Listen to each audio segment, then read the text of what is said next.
Hello नमस्ते, के छ सन्चै हुनुहुन्छ होला। आज चाहिँ हामीसँग एउटा आइफोन 16 प्रो म्याक्स आएको छ, जुनको कन्डिसन तपाईँहरूले चाहिँ यसको हाउजिङ पोरे टोटल्ली बाङ्गो छ। प्लस यसमा चाहिँ भनेको 3-3 मिनटमा रिस्टार्ट हुन्छ। यो फोन चाहिँ झरेर अथवा लात्ताले कुल्चेर केही भएर प्रब्लम आएको हेर्न सक्नुहुन्छ। यो कस्तो छ भनेर अर्को पनि हामीसँग सेम 16 प्रो म्याक्स छ, देख्न सक्नुहुन्छ।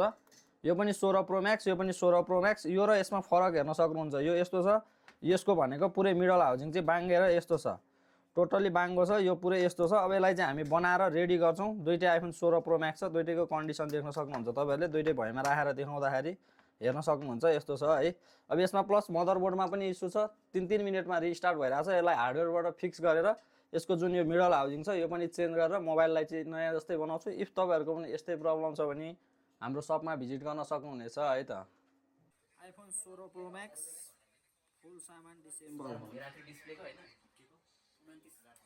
हाउजिङ डिस्प्ले 80 दाइको नामै त्यति पाउँछ कि